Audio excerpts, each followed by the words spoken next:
Ja, heute ist, wie ihr alle wisst, der 2. Dezember und das heißt natürlich auch, das zweite Türchen wird geöffnet. Also beginne ich jetzt auch mit dem zweiten Kapitel von Ein Ritter zu Weihnachten. Ich wünsche euch viel Spaß und los geht's. Kapitel 2.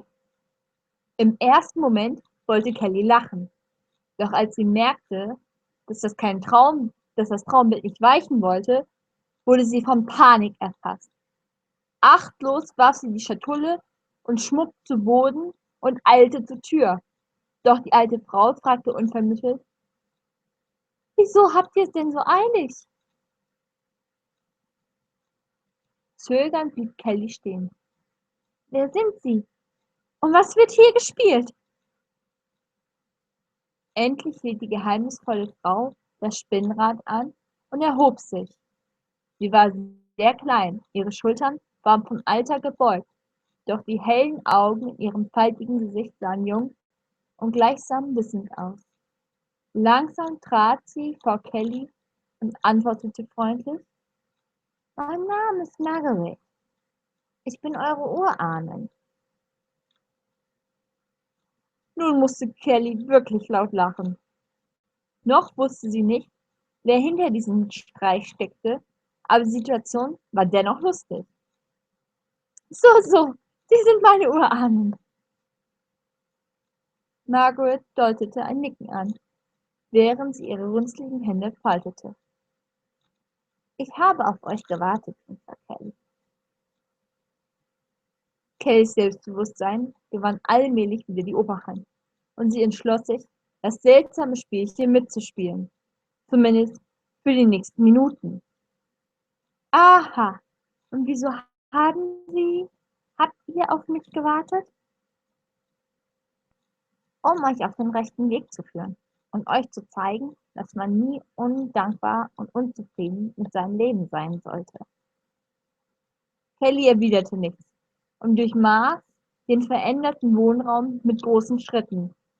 Dabei fiel ihr auf, dass die Holzdielen auf dem Fußboden verschwunden waren und durch ungleichmäßig verlegte Ziegelsteine ersetzt worden waren. Kelly fragte sich, wie es den Verursachern dieses Streichs gelungen war, so schnell die Einrichtung zu verändern. Oder hatte man sie bewusstlos gemacht? Ohne sich weiter um Margaret zu kümmern, trat Kelly zu der Feuerstelle und betrachtete die leere Wand. Links daneben, an der Geraden, noch Miss Ingels Vitrine gestanden hatte. Kellys Blick glitt zu Boden. Dort lag noch immer die offene Schatulle. Die Brosche dagegen war verschwunden. Statt der Tür zur Küche gab es nun nur einen niedrigen Durchlass, hinter dem Kelly eine geflochtene Kiepe und an die gegenüberliegende Wand gestapelte Holzstücke erkennen konnte. Die Wand zum kleinen Flur gab es nicht mehr, jedoch eine nicht sehr sicher aussehende Leiter ins Obergeschoss. Kelly hatte endgültig genug von diesem albernen Spiel. Sie blickte zu der Leiter, an deren Stelle zuvor eine stabile, wenn auch schmale Treppe gewesen war. „Das ist doch unmöglich", murmelte Kelly, als sie zurück in den Wohnraum ging. Es war eindeutig, dass sie sich im selben Haus befand, das sie vor kaum einer halben Stunde betreten hatte. Aber wieso war plötzlich alles verändert? Und wer war diese jetzige Hausbesitzerin wirklich? Langsam ging Kelly auf die Frau zu, die nun wieder mit abwartender Miene auf dem Schemel saß. „Bitte, befreien Sie mich aus diesem Albtraum", flehte Kelly. „Ich weiß nicht, wer mich bestrafen will mit diesem makabren Spiel, aber ich habe nichts verbrochen." „Natürlich habt ihr nichts verbrochen, mein liebes Kind.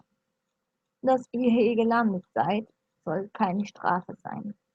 Ich will euch nur behilflich sein, ein erfülltes Leben zu führen." Kelly schnaubte verächtlich. „Dann sagen Sie mir, was dieses Theater soll." Hastig eilte sie zur Haustür. die nun aus rohen Holzlatten bestand und lediglich einen einfachen Riegel anstatt eines soliden Schlosses besaß. »Wenn Sie mir nicht auf der Stelle die Wahrheit sagen, gehe ich!« Margaret schien die Drohung nicht zu beeindrucken, zuckte den Achseln und erwiderte: »Versucht nur zu fliehen. Es ist zwecklos. Es gibt kein Zurück.« »Jetzt reicht es mir aber!« Zornig riss Kelly die Tür auf und stürzte ins Freie. Doch kaum stand sie draußen, als sie merkte, dass sich auch hier alles verändert hatte. Die Luft war klar und eisig, und es roch nach Schnee, obwohl es in Cannes seit Ewigkeiten nicht mehr geschneit hatte.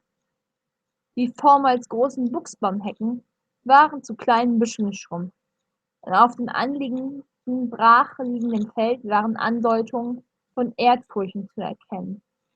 Den unbefestigten Weg zur Straße gab es noch, nicht jedoch die asphaltierte Blunt Road, an deren Rand Kelly ihren Wagen geparkt hatte. Es überraschte sie nicht, dass auch ihr Auto verschwunden war. In ihrem Kopf überschlugen sich ihre Gedanken. An einen Streich glaubte Kelly inzwischen nicht mehr. Was also war geschehen? Grübelnd blieb sie an jener Stelle stehen, an der sie ihren Wagen abgestellt hatte, und musterte die Umgebung.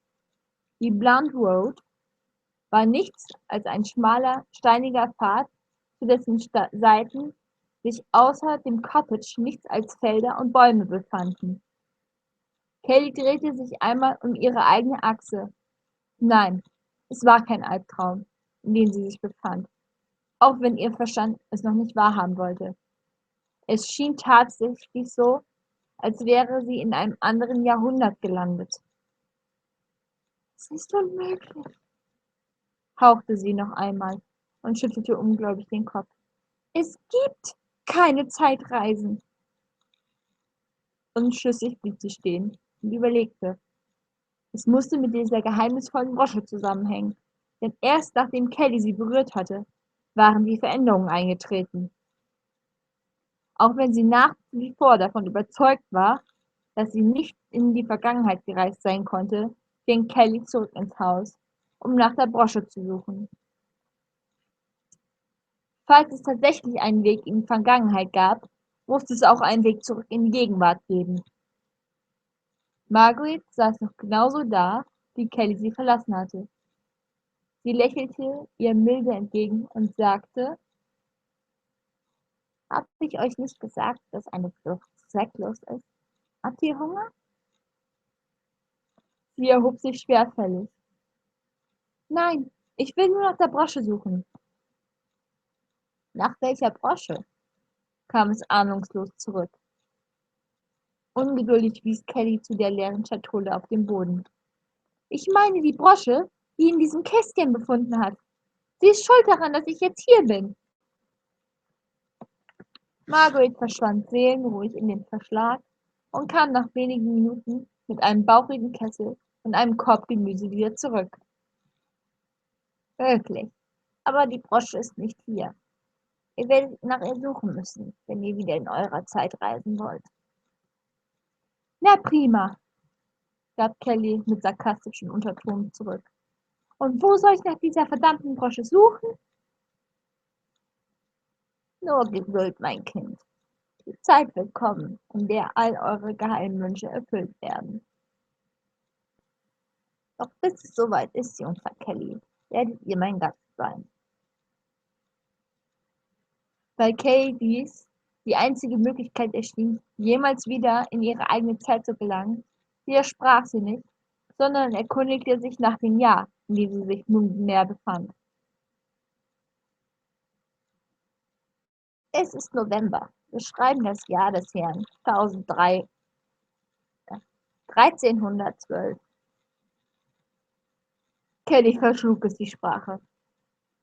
Wenn sich dieser Spuk nicht doch noch als Albtraum entpuppte, befand sie sich nun exakt 700 Jahre von ihrer eigenen Zeit entfernt.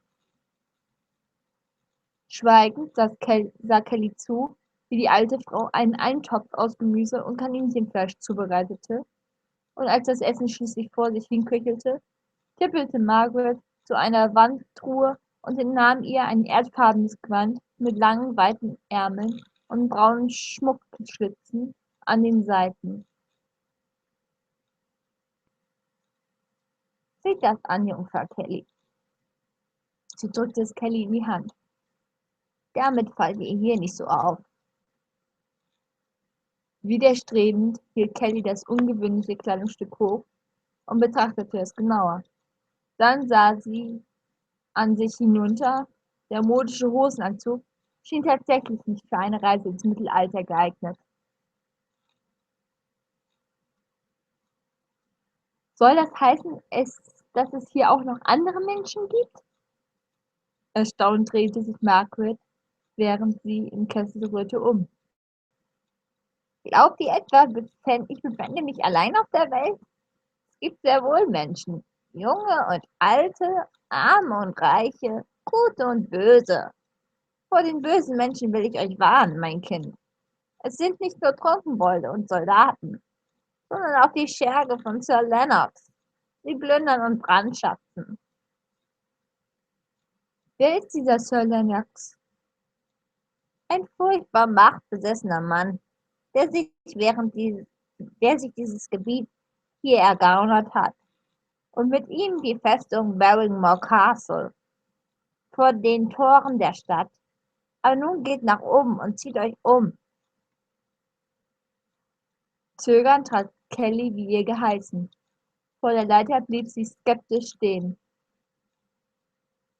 »Keine Angst, sie wird euch tragen«, rief Margaret von der Feuerstelle her. Vorsichtig stellte Kelly einen Fuß auf die unterste Sprosse, und nachdem sie festgestellt hatte, dass sie hielt, stieg sie langsam nach oben. Den winzigen Flur und das primitive Bad gab es nicht mehr. Stattdessen bestand das Dachgeschoss aus einem einzigen Raum, der in der Mitte bis zum Dach aufgeschichtete Strohballen geteilt war. Auch der Fußboden bestand aus Stroh, sowie einigen Fellen. Kelly sank zu Boden und schüttelte abermals den Kopf. Es musste eine logische Erklärung dafür geben, dass sie sich im Mittelalter befand. Nachträglich betrachtete sie das Gewand. Dann schälte sie sich aus ihrem auffälligen Hosenanzug und schlüpfte schnell in das Kleid, denn es war bitterkalt.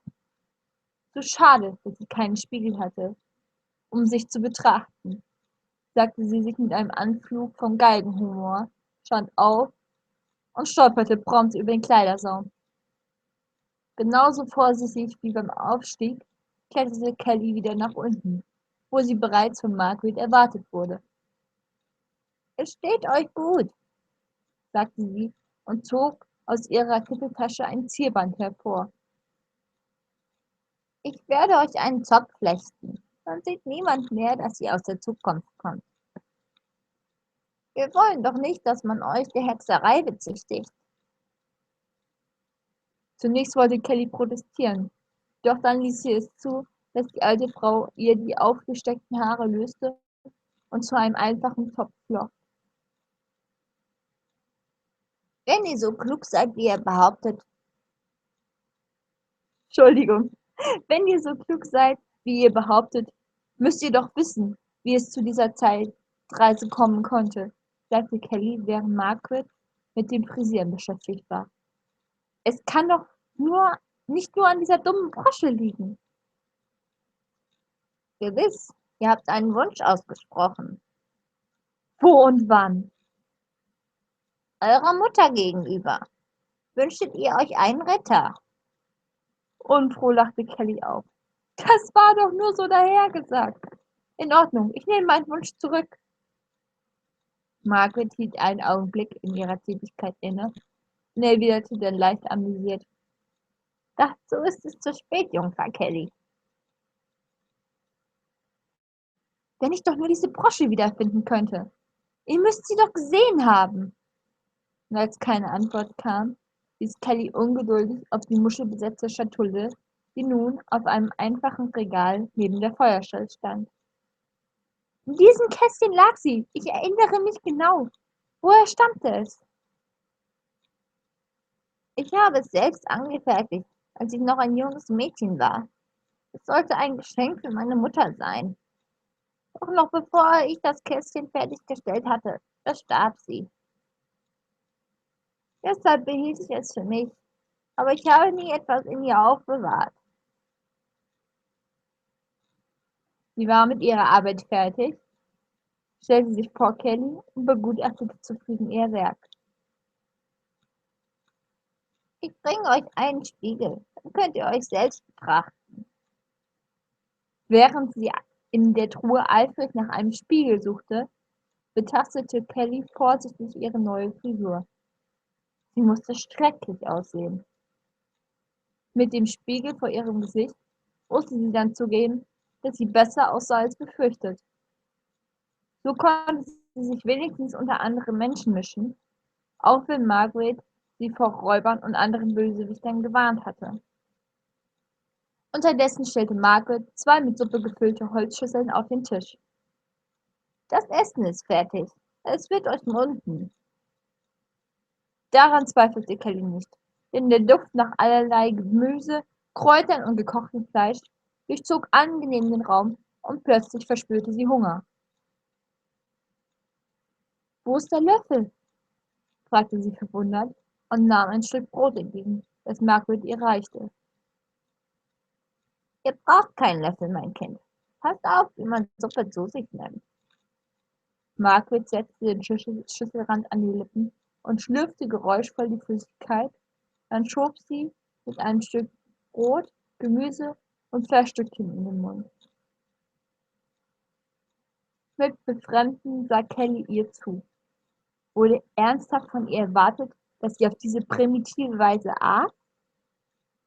Mit dem letzten Brotrest wischte Margaret die Schüssel aus und stopfte ihn sich ungeniert in den fast zahnlosen Mund. Sie schien die entgeisterte Kelly dabei gar nicht wahrzunehmen. Erst als sie fertig war, nickte sie ihr aufmunternd zu. Weil Kelly keine andere Wahl blieb, setzte sie ihre Schüssel an die Lippen und hoffte nicht, so laut zu schlürfen wie Margaret.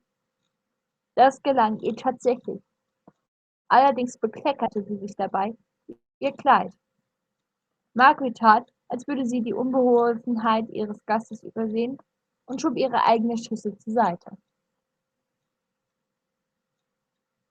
Unterdessen versuchte Kelly, so manierlich wie möglich zu essen, doch dann siegte der Hunger und sie schüttelte die Mahlzeit in sich hinein. Tischmanieren schienen im 14. Jahrhundert nicht gefragt zu sein, und Kelly überlegte sich, ob auch die vornehmen Leute mit den Händen aßen. Margaret holte mit einem Holzeimer erneut Wasser von draußen, um einen Kräutertee aufzubrühen, während Kelly mit ihrem Essen beschäftigt war. Dann plagte sie das schlechte Gewissen, denn die alte Frau war viel zu gebrechlich, um so schwer so zu tragen. »Woher holt ihr das Wasser?« fragte sie neugierig, als sie ihre Mahlzeit beendet hatte. »Ich habe keinen Bach in der Nähe entdecken können.« »Ein Bach ist nicht nötig. Hinter dem Haus steht ein Brunnen.« Einen Brunnen hatte Kelly bei ihrem ersten Rundgang über das bescheidene Grundstück nicht entdeckt. Aber dann fiel ihr siedend heiß ein, dass das 17. Jahrhundert, dass das 700 Jahre später gewesen war. »Ihr wisst doch, wie ich wieder in meine Zeit komme, oder?« fragte Kelly vorsichtig. »Warum wollt ihr es mir nicht verraten?« Margaret verzog keine Miene, als sie den Kopf schüttelte. Wütend sprang Kelly auf und stolperte prompt ein zweites Mal über den Kleidersaum. »Ihr wisst genau, was es mit dieser dämlichen Brosche zusammenhängt. Wo ist sie?« »Ich weiß es wirklich nicht. Ihr müsst nach ihr suchen. Alles, was ich weiß, ist euer Wunsch, den ihr ausgesprochen habt. Solange der nicht erfüllt ist, hilft euch doch das Schmuckstück nicht.« Verwirrt schwieg Kelly. Was meinte Margaret damit? »Ihr solltet euch bald zur Ruhe begeben, denn ihr seht erschöpft aus.« »Ich will nicht schlafen, sondern nach Hause in meine gemütliche, warme Wohnung mit einem richtigen Bett und Daunendecke.« Margaret schüttelte ungerührt eine Handvoll getrockneter roter Beeren in das inzwischen kochende Wasser und sagte: „Ihr werdet euch schon an die Einfachheit meines Lebens gewöhnen. Wärme Schlafkammern und Federbetten können sich nur die Reichen leisten. Das einfache Volk muss mit dem zufrieden sein, was ihm zusteht.“ Kelly nahm die beiden Trinkbecher aus Steingut von der alten Frau entgegen.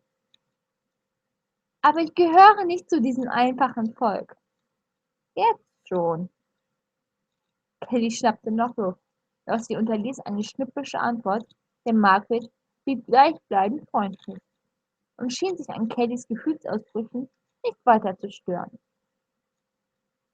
Der Tee schmeckte fruchtig, nicht nach den künstlichen Aromastoffen in den Aufgussbeuteln aus dem Supermarkt.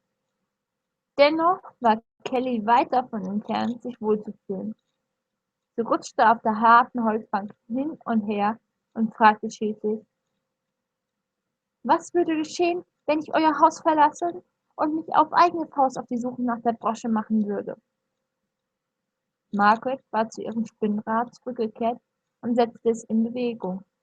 Der helle Wollfaden auf der Spindel lief so schnell durch die kleinen Hände, dass man ihn kaum erkennen konnte. „Es steht euch frei, mein Haus zu jeder Zeit zu verlassen, denn ihr seid keine Gefangene. Aber wo wollt ihr nach dem Kleinod suchen? Bedenkt, dass gefährliche Zeiten herrschen, seit Sir Lennox die Macht an sich gerissen hat.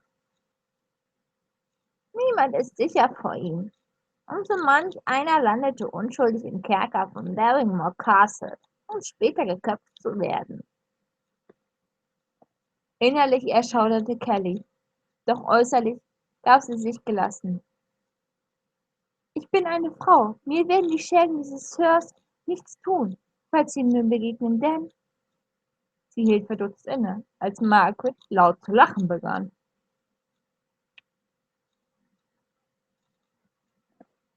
„Man merkt, dass sie aus einem anderen Jahrhundert entstammt“, sagte sie, nachdem sie sich wieder beruhigt hatte.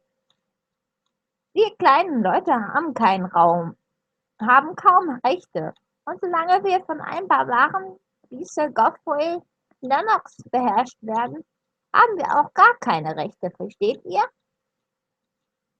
Er macht sich seine eigenen Gesetze, und wer sie nicht befolgt, spielt mit seinem Leben und sagt, er sei grausam und kenne keine Gnade.“ In Kelly regte sich leises Interesse an diesem Mann. Daher bat sie die alte Frau, mehr über ihn zu erzählen. Der frühere Landbesitzer Sir Percy of Barrymore war ein gütiger Herrscher. Er kümmerte sich um die Armen und schenkte ihnen Brot und süßes Bier. Seine Vorfahren erbauten vor über 200 Jahren Barrymore Castle. Die Festung wurde seither streng bewacht und niemand wagte es, Sir Percys Männer anzugreifen, denn sie galten als stärkste Ritter des Landes. Doch viele andere mächtige Männer war das reiche Land ein Dorn im Auge. Es gibt mehrere Steinbrüche und viele Wälder und Bodenschätze. Margaret legte ihre Arbeit nieder und faltete die Hände in den Schoß. Ihr sanfter Blick ruhte auf einem unsichtbaren Punkt an der getünchten gegenüberliegenden Zimmerwand. 3 Generationen der Barrymores konnten ihren Besitz halten. Dann brach vor 2 Jahren ein Fieber in der Familie aus, das Sir Percy den größten Teil seiner Familie dahinraffte. Sein jüngster Sohn überlebte, doch er besaß keine Erfahrung in der Kriegsführung. Das Unglück sprach sich schnell herum im ganzen Lande. Und dann tauchte Sir Lennox aus dem Westen mit seinen Truppen auf und griff Barrymore Castle an. Sir Percys Sohn vermochte seine Krieger nicht zu führen. Sie starben alle, und so kam es, dass die Festung, mit ihm der gesamte Grundbesitz, in Sir Lennox Hände fiel.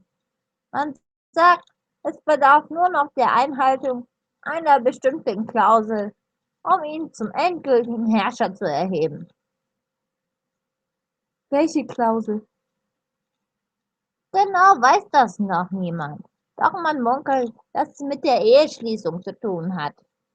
Als der Percys Vorfahren die Ländereien zum Dank für seine Treue vom König geschenkt bekam, wurde diese Klausel ausgehandelt. Mehr kann ich darüber nicht sagen. Habt ihr Sir Leonard schon einmal gesehen? Wollte Kelly wissen, doch Margaret verneinte. Nein, noch nicht einmal seine Soldaten. Aber einige Leute in der Stadt sahen sie. Er soll, er soll sehr groß und breitschultrig sein, einen zottigen Bart tragen und böse Augen haben. Er reitet ein riesiges schwarzes Schlachtross. Wer seinen Weg kreuzt und nicht schnell genug ausweichen kann, wird erbarmungslos von den Hufen seines Pferdes zermalmt. Scheint ein übler Bursche zu sein, bemerkte Kelly, obwohl sie der Meinung war, dass Margaret mit ihrer Beschreibung maßlos übertrieb. Das ist er in der Tat, und seine Krieger sind ebenso grausam. Wer es wagt, sich gegen sie zu erheben, hat praktisch schon sein Leben ausgehaucht.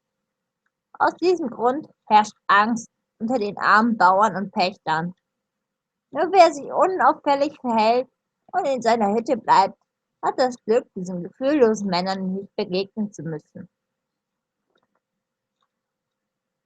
In Kellys Ohren klang diese Beschreibung wie eine Legende aus dem Mittelalter, doch sie entgegnete nichts.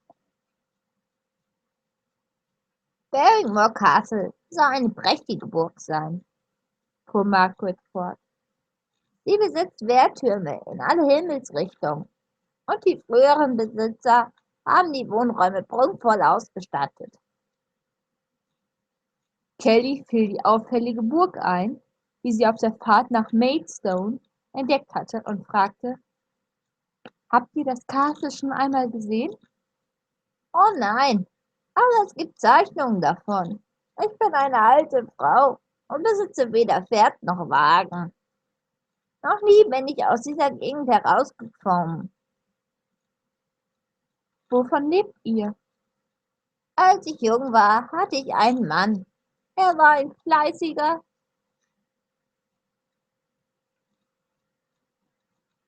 und ehrlicher Mann, der dieses Haus für uns baute. Er arbeitete in der Stadt bei einer Schmiede und wir waren sehr glücklich. Arm, aber glücklich. Margaret lächelte wehmütig. Aber der Herrgott hat es nicht gewollt. Und bevor mein Mann und ich eine Familie gründen konnte, wurde er beim Beschlagen eines Pferdes so unglücklich von dessen Huf am Kopf getroffen, dass er auf der Stelle starb. Ich habe nie wieder geheiratet, sondern begann, Heilkräuter zu sammeln. Die Leute kommen zu mir und ich versuche ihnen zu helfen, indem ich sie mittels Tinkturen, Tees und Salben versorge. Dafür geben sie mir mal ein Ei, mal ein paar Rüben und sogar ein Stück Fleisch, wenn sie gerade geschlachtet haben. Und davon kann man leben? Margaret schmunzelte. Ja, wenn man bescheiden zu leben gewohnt ist, kann man mit sehr wenigen Dingen auskommen. Und wenn ich gar keine Vorräte habe, gehe ich in den Wald und sammle Pilze oder wilde Zwiebeln von den Wegrennern.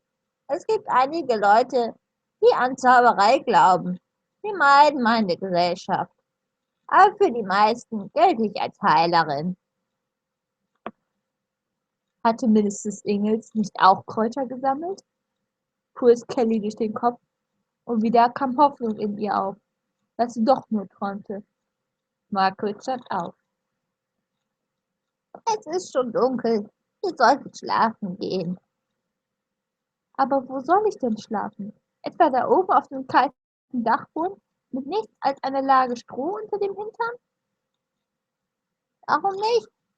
Ich schlafe seit Jahrzehnten dort und bin noch nicht erfroren. Margaret pustete das Talglicht aus, und der Raum wurde nur lediglich schwach von dem verglimmten Kaminfeuer erhellt. Entmutigt trottete Kelly wenig später der alten Frau nach. In völliger Dunkelheit stieg sie die Leiter hinauf, und oben wich Kelly von der eisigen Kälte zurück. Unsicher tappte sie durch die Finsternis und wurde plötzlich in etwas Pelziges in die Hand gedrückt. Sie schrie entsetzt auf, doch Margaret kicherte irgendwo neben ihr und erklärte: Das ist ein Wolfsfell. Nimm es. Es wird dich wärmen. Und ihr? Ich habe dieses Fell nie gebraucht, mein Kind. Ich bekam es vor Jahren als Lohn für meine Dienste. Gute Nacht. Kelly hörte ein Rascheln hinter der Strohwand. Margaret bettete sich zur Ruhe. Weil ihr nichts Besseres einfiel, legte sich Kelly ebenfalls hin und zog das Fell bis zum Kinn hoch. Es roch streng, aber es wärmte tatsächlich. Trotzdem konnte Kelly nicht sofort einschlafen. Normalerweise duschte sie, bevor sie zu Bett ging, putzte sich die Zähne und schlüpfte dann in ein bequemes Schlafshirt. Stattdessen lag sie in einem mittelalterlichen Gewand neben einer schnarchenden alten Frau, hatte für ihre Notdurft ein Loch im hinteren Teil des Gartens benutzen und eine Suppe wie ein Neandertaler schlürfen müssen. Kaum vorstellbar, dass die Menschen früher wirklich so primitiv gelebt haben sollten. Allmählich wurden auch Kellys Füße warm und sie spürte Müdigkeit in sich aufsteigen. Bevor ihr die Augen zufielen, wünschte sie sich sehnsüchtig, dass dies beim Aufwachen doch als Traum herausstellen würde. So, das war das zweite Türchen. Ich entschuldige mich für die einigen Lesefehler, aber wie soll man sagen, daran sieht man, dass es live ist. Ich wünsche euch noch einen restlichen schönen 2. Dezember und bis morgen, eure Fairy Juina.